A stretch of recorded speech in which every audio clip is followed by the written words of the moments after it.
Chapter 55. Kenan's Confession.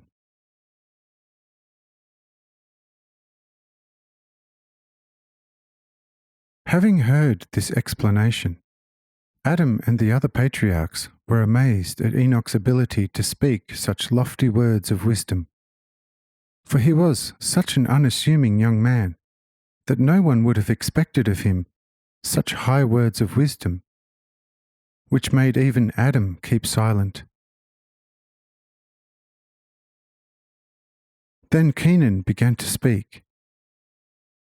"O Father Adam, look, up to now I was a seer, and had to interpret for you on every pre-Sabbath my visions and yours, as well as my observations in the firmament, in the early hours of the night, so that you might bless them and pass them on to your children. But now the Lord has, with his own hand, loosened the tongue of Enoch. Now my tongue no longer dares to speak before you, and the other patriarchs and children, and, therefore, let the loving and wise Enoch assume this task. Though we have once washed his body with morning dew, we ourselves now need all the more to be washed by him with the morning dew of his Spirit, which abundantly drops from his blessed tongue. O Enoch, do wash me with your grace from above, for I confess and recognize that whoever is not washed with this water will perish, and his life will fade away like that of the grass when no refreshing drop has fallen upon it. Only to one has the Lord given it completely, that the others may take it from him when they want to make use of it. Life has been given to all, but not immortality, which only one carries within him for all. And whoever wishes to take it from him shall become immortal as he is. But the life of the one who ignores it will be taken by death at a time when the great Lord will put his sickle to the dry grass. When we put our hand on our heart, we do perceive its well-measured beat. This also Enoch will perceive. But if we ask our beating heart, "Whither do you beat, restless heart?" we shall receive from it a gloomy and confused answer.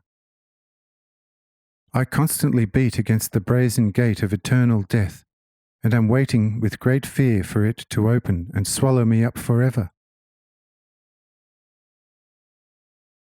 But if we ask the also beating heart of Enoch, "Whither do you beat, you truly loving, pious heart?" it will answer with the greatest clarity, "Listen, brothers, I beat constantly on the bright gates of life, and am full of the sweetest and greatest certainty that they are going to open soon to admit me to the endless abundance of the life out of God, of which at present but a small dewdrop animates and quickens me.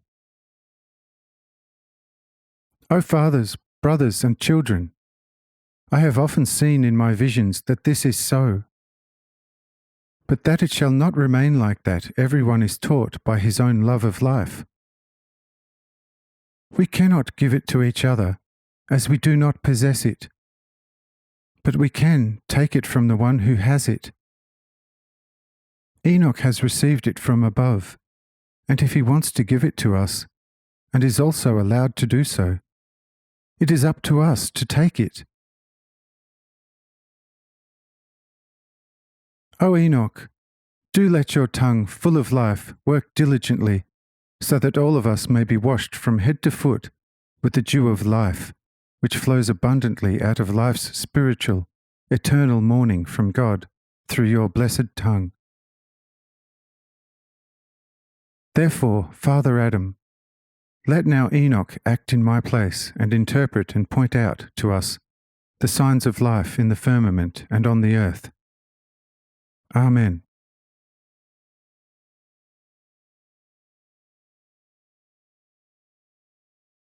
When Kenan had concluded his good speech, Adam rose and said, Kenan, you have anticipated my wish, and so let Enoch do briefly what all of you are waiting for, and for what I am longing mightily.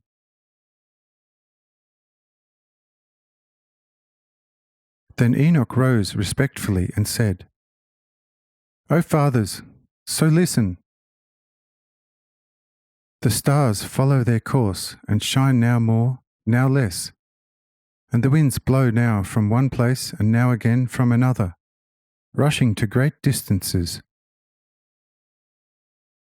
They often carry light cloudlets, often whole masses of clouds on their swaying wings.